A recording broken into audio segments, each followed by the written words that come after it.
Paldies par pieteikumu, labdien!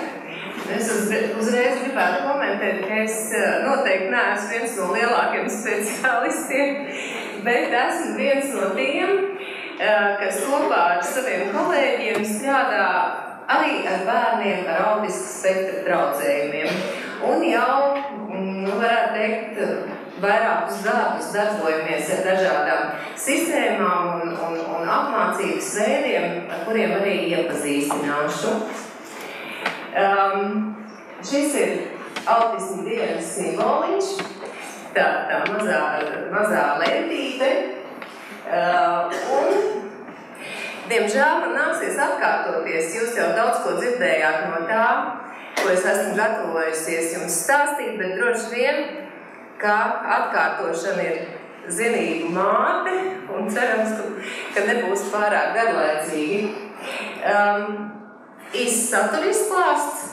Es gribēju raksturot autisma iezīmes, jo, ja mēs zinām šīs autisma iezīmes, tad mēs zinām arī, saprotam labāk bērnu un zinām, kādu terapiju viņam varētu piedāvāt, piemēram, rehabilitācijas centrā.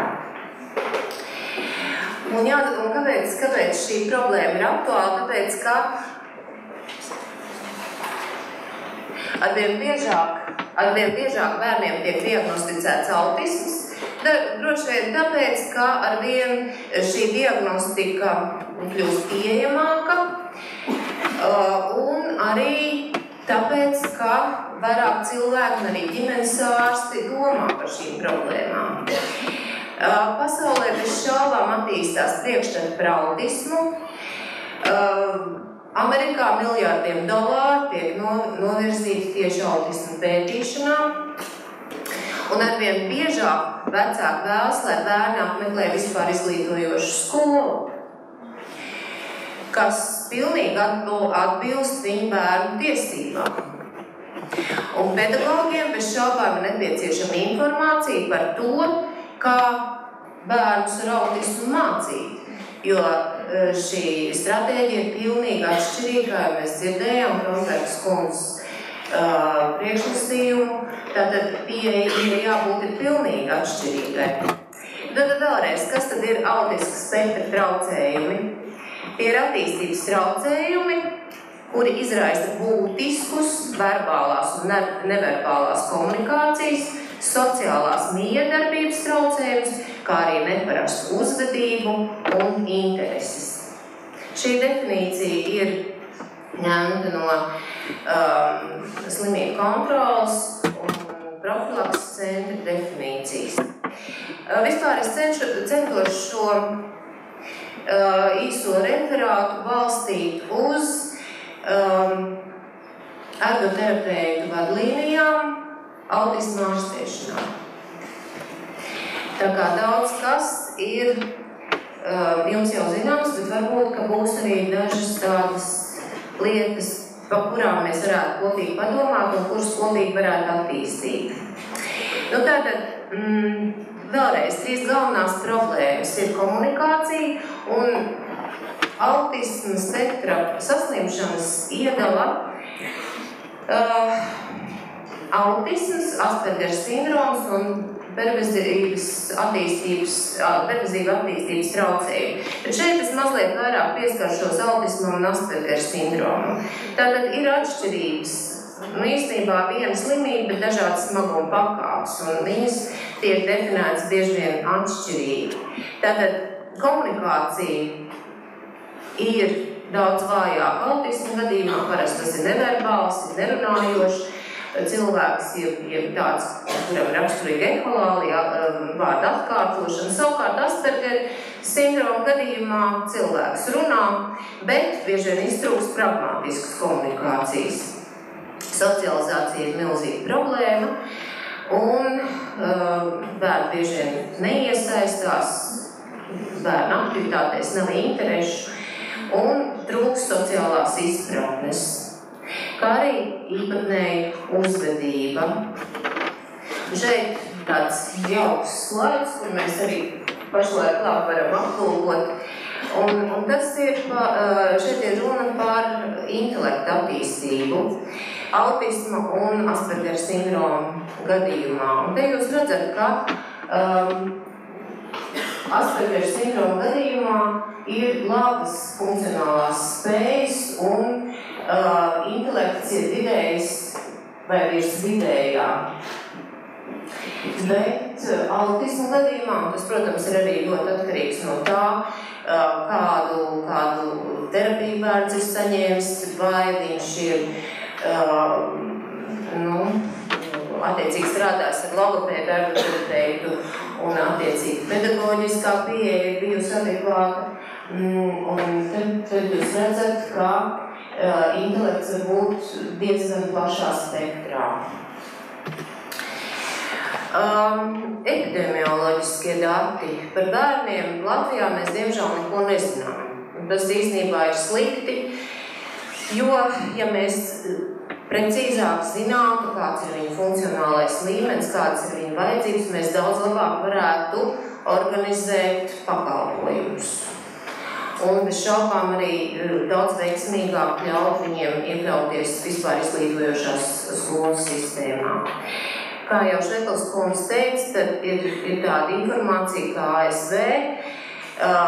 Vienam no 150 bērniem ir autiska spektra traucējumi. Tas ir ļoti liels skaitlis un arī pēc statistikas datiem tas turpina ģeometriskā progresijā progresēt. Autismu sastop visās rasēs, etniskajās grupās un ģimenēs ar visdažādākiem ienākumiem, un puikām autisms ir 4 reizes biežāk sastopams no meitenēm. Un te es vēlreiz gribēju uzsvērt, ka nav 2 vienādu bērnu, un katram no šiem bērniem ir vajadzīga absolūti individuāla pieeja, un šeit es gribu teikt, ka arī individuāli, ne tikai rehabilitācijas plāni, bet arī individuāli mācību plāni. Viņus novirzīt vienā mācību sistēmā, manuprāt, ir par maz.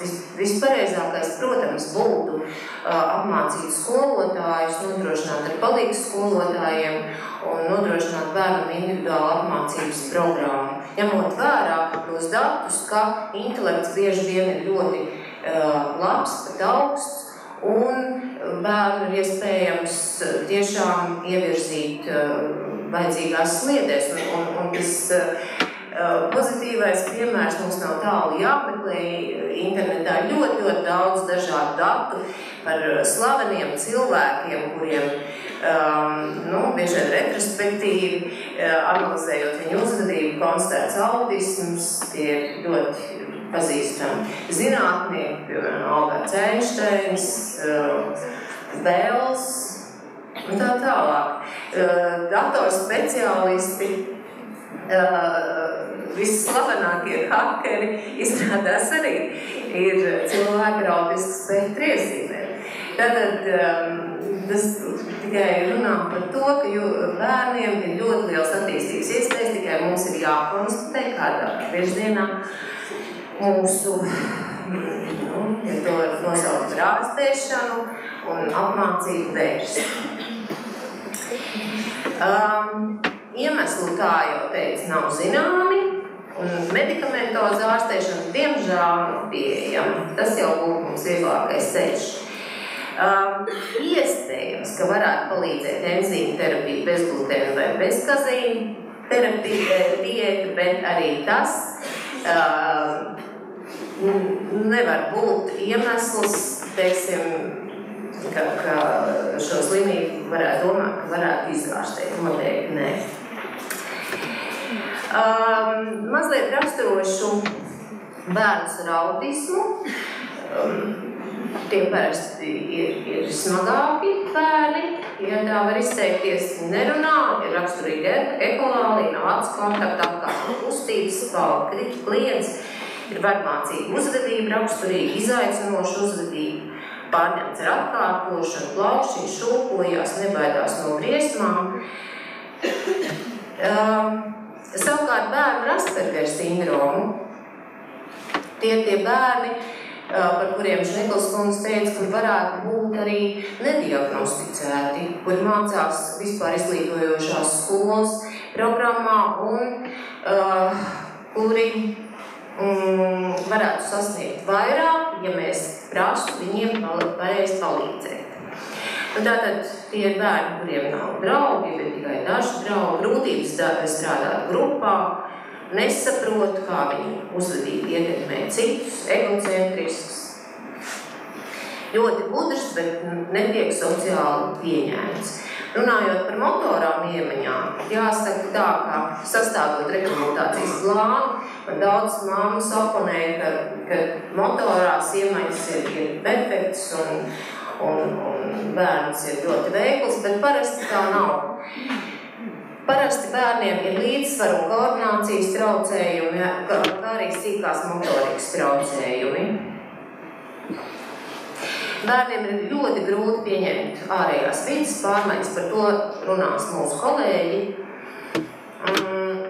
Un bērni ir ļoti jūtīgi pret sensoriem stimuliem, dažādiem jūšanas stimuliem. Par mācīšanos. Tas jau patiesībā ir tas mērķis, kādēļ mēs strādājam, lai bērns varētu iet skolā un dzīvē kaut ko sasniegt. Un, lai varētu sekmīgi mācīties, ir jābūt labai atmiņai, uzmanībai, labam darba tempam, spējai pielāgoties un problēmu risināšanai. Un šeit tad arī ir redzams, kur varētu būt problēma, tāpēc bērniem ir problēmas akadēmiskajā sfērā, respektīvi mācoties skolā. Bērni vieglāk mācās, kā jau pēc widget sistēmas arī mums parādīja, mācoties veselu vārdu lasīšanu. Tas ir tas tā saucamais Gestalt modelis.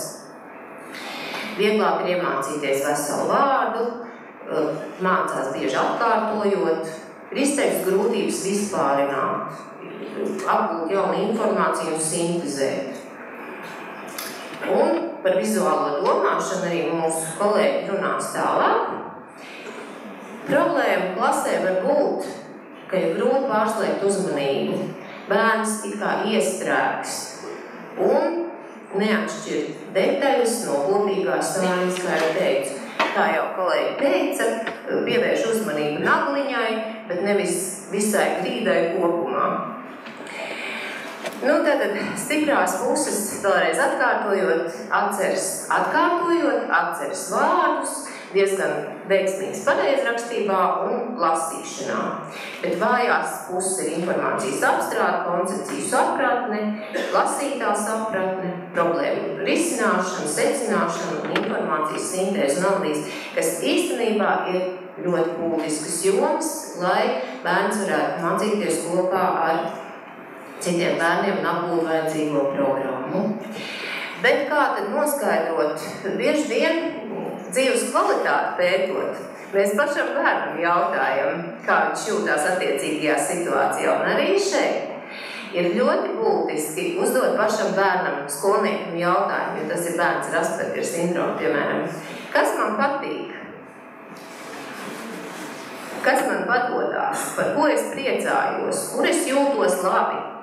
Kuri skolotāji man patīk? Ne tāpēc, lai, teiksim, kritizētu skolotājus vai izceltu citus, bet tāpēc, lai saprastu, ko tad šis bērns jūt un ko viņam labāk piedāvāt. Uzvedība ir ļoti būtiska lieta. Un es atceros, tad, kad mans jaunākais dēls gāja bērngārzā, un es viņam jautāju, viņš atnāca mājās, kā tev šodien gāja, viņš man atbildēja tā, šodien mums gāja labi, jo Raivo nebija dārziņā. Raivo bija bērns ar autisku spektru iezīmēm. Respektīvi, uzvedība ir tiešām problēma bērniem ar autisku spektru traucējumiem un kas ir cieši saistīta ar komunikāciju. Jo ir labāks bērnu komunikācijas spējas, jo ir atbilstošāka uzvedība. Un jāapzinājās, ka jūsu reakcija ļoti lielā mērā ietekmē bērnu uzvedību.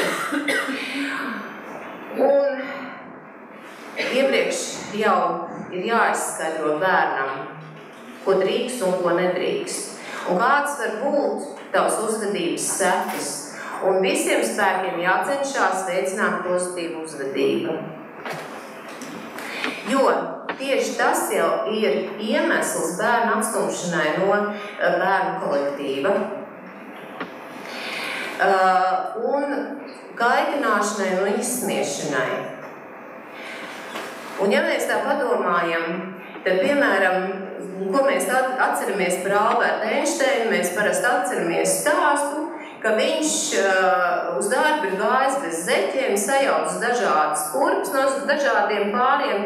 Un patiesībā padomājiet, mēs tik daudz nedomājam par relativitātes teoriju, ko viņš ir atklājis, bet vairāk cenšamies viņu izsmiet viņa īpatnību dēļ un tik daudz gadu pēc viņa nāves.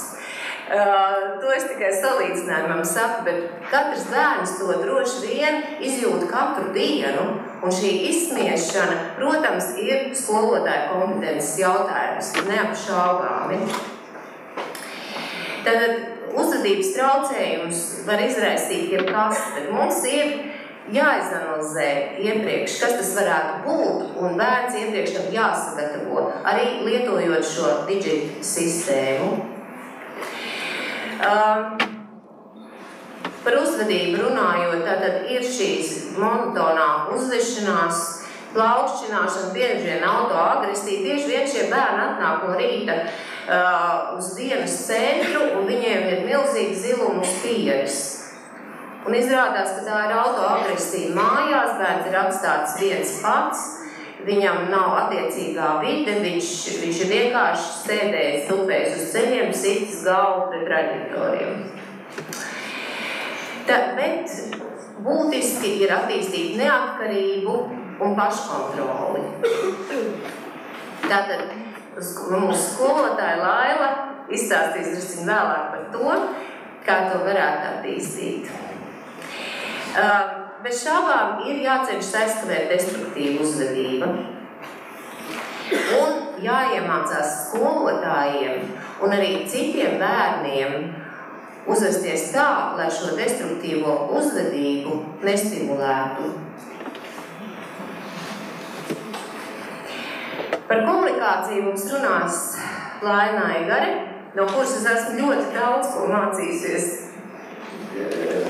par autismu. Un patiesībā viņa bija pirmā, kas mūsu centrā šo tēmu arī uzsāka.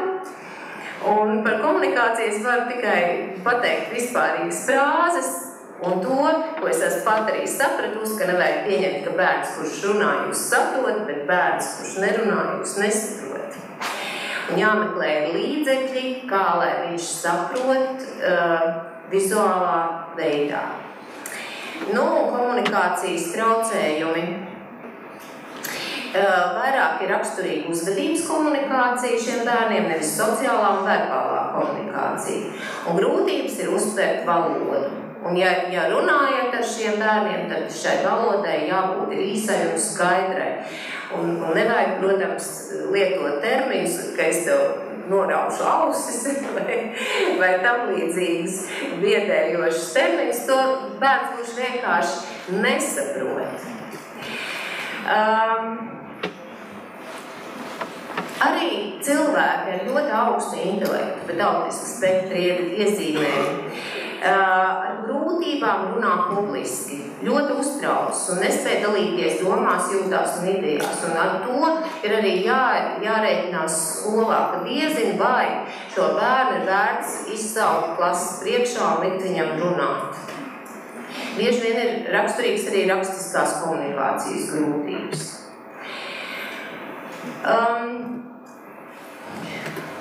Es izlaidīšu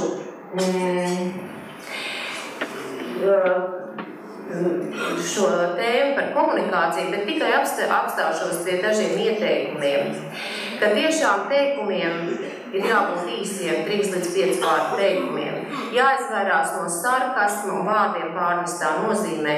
Un pirms likt bērnam atbildēt, lūgt atbildēt, ļaujiet viņam 10 sekundes apdomāties. Un bez šaubām vienmēr arī pieprasiet daudz kontaktu. Cenšieties paplašināt bērnu pieredzi.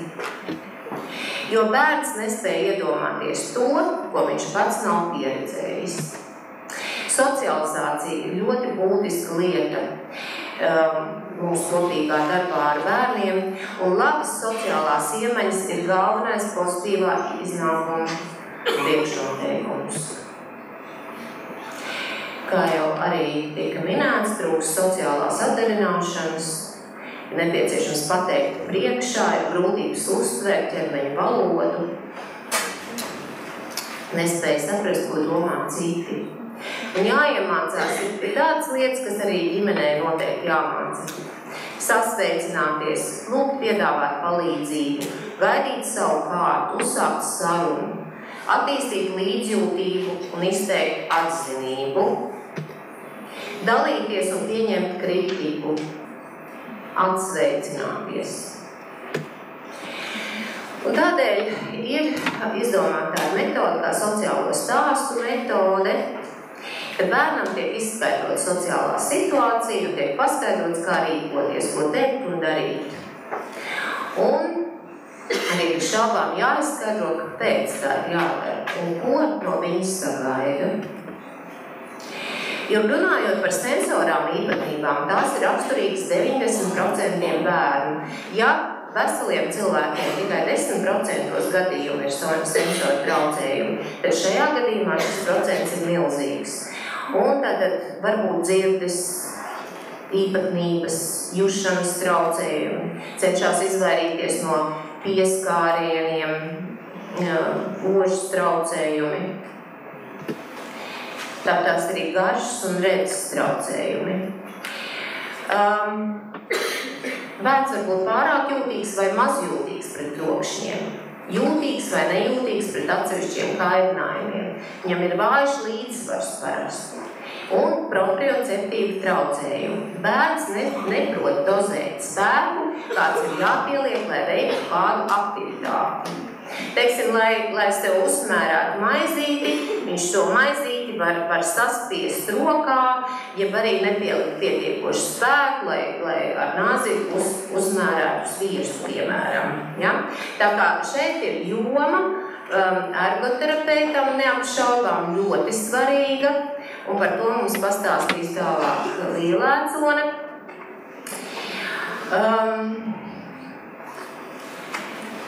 Un runājot par rehabilitācijas mērķiem, galvenais rehabilitācijas mērķis ir attīstīt neatkarību un attīstīt neatkarību ikdienas aktivitātēs. Bērniem parasti ir grūtības uzsākt, grūtības plānot, organizēt, izvirzīt mērķus un secīgi darboties. Nespēja saskatīt galveno domu un nespēja izvērtēt un pabeigt darbību. Un tas ir ļoti būtiski bez šaubām mācību procesā. Un tādēļ ir ļoti liela nozīme strukturētai videi. Tas ir patiesībā tāds kā atslēgas vārds. Arī mācību vide, tai ir jābūt strukturētai. Un tieši šajā mācību vidē ir jātrenē sociālā komunikācija. Uztraukums un nemieris, tas mums katram ir, kurš ir paņēmis rokā mikrofonu un grib kaut ko stāstīt. Bet šiem bērniem, pat visspējīgākiem, ir problēmas ar to, ka šī nemiera dēļ ir grūti pabeigt uzsākto darbu, kaut arī fiziski viņš to spēja. Un tādēļ jācenšas izanalizēt viņu, mums, protams, psihologi palīdz izvairīties no aktivitātēm, kuras ir ļoti uztraucošas, un jāvairās no pašstimulējošām aktivitātēm. Un ko darīt, ir jāizveido drošības plāns, jāmāca relaksācijas metodes sasprindzinājumu mazināšanai. Ritmiskā elpošana. Tas ir tas, ko mēs varam piedāvāt rehabilitācijas jomā. Ir jāievieš paškontroles starpbrīži, un bez šaubām arī šie sociālie stāsti un treniņi. Un kas būtu jādara? Jāievieš individuāls atbalsts, sistemātiskas konsultācijas, strukturēta mācību vide un funkcionāla pieeja uzvedības problēmām, kā arī obligāti galvenais sadarbības partners bez šaubām ir ģimene. Es runājot par ģimeni, ir jāsaka tā, ka ģimene bērnam ir visietekmīgākie un stabilākie cilvēki viņa dzīvē. Un ir svarīgi analizēt ģimenes stresa faktorus un ģimenes vajadzības. Ģimenei ir jābūt obligāti aktīvam partnerim, lai mēs varētu ieviest, lai mēs varētu iemācīt bērnam kaut vai vienu vidžetu simbolu bez ģimenes līdzdalības, tas vienkārši nav iespējams. Un atklāti sakot, es vienmēr saku tā, ka es ticēšu, ka Latvijā nodarbojas ar alternatīvo komunikāciju tikai tad, ja katram bērnam būs alternatīvās komunikācijas grāmatiņa. Ja es redzēšu, kas viņam tiek mācīts un ko viņš zina. Jo vienkārši pateikt, ka notiek alternatīvās komunikācijas mācīšana, bet bērns galu galā viņam nav nekāda individuāla materiāla, to, manuprāt, gan nevar. Tā, un tātad ir jāintegrē visas šīs stratēģijas, arī widget, arī uzmanības kontrolēšana, citās vidēs, pirmkārt jau mājās. Bet par ergoterapeitu darbību nodarbe ir tas termins, kur parasti lieto runājot par ergoterapiju, un tātad ir jāizanalizē, ko bērns spēja darīt, ko viņš spēja darīt agrāk, ko mēs viņam plānojam, kāda viņam ir motivācija, vai viņš ir vispār motivēts to darīt, vai viņš ir motivēts lietot attiecīgo bildi, varbūt viņam tā vispār komunikācijā nemaz nav vajadzīga, kādas ir viņa intereses un kāds ir sociālais atbalsts skolā un mājās. Un ir jāizanalizē situācija arī skolā un mājās. Tūlīt man kolēģi jums pastāstīs. Ir ļoti būtiski vērot, kā bērns spēlējās. Tā ir vēl viena ergoterapijas joma, kur novērtē spēlēšanās prasmes. To mēs arī jau gadus 10 pēdējos jau darām. Un tieši tas liecina par bērnu sociālo, motoro, kognitīvo, komunikācijas un sensoro attīstību. Jānovērtē kā lielā, tā sīkā motorika, vizuāli motorās spējas, tātad redzes kontrole, acu kontrole un vizuālā uztvere. Pretējā gadījumā mēs nezinām, vai viņš šo simbolu, ko mēs viņam gribam mācīt, vai viņš to vispār redz, vai viņš to var iemācīties. Runājot par sensoriem, kārinājumiem, arī ergoterapeits novērtē, kā gaisma, skaņa, istabas temperatūra, telpu izmērs un smaržas ietekmē bērnu uzvedību. Un tātad formulē prasības attiecīgām aktivitātēm. Sensorā integrācija ir sarežģīta lieta, un ar to nodarbojās, protams, ergoterapeits, bet ir tāds termins kā sensorā diēta, un tas ir ikdienas plāns, kas notiek ceļā uz skolu, skolā un mājās, un tur ergoterapeits var dot ieteikumus. Ir jāplāno nomierinošas aktivitātes, ir dziļš ķermeņa spiediens, tas ir svarīgs, birstēšana, roku, kāju, ķermeņa birstēšana, lai attīstītu jušanu, masāža, arī tāda spiedoša masāža, būtu vēlams no rīta skriet, iet karstā dušā un segām gultas veļai ir jābūt smagākām. Un tad, protams, var ieteikt arī austiņu un saulesbrīļu lietošanu, kā arī terapeitisko klausīšanos. Tas ir tas, ko iesaka šajās vadlīnijās, kas ir domātas autisma terapijā.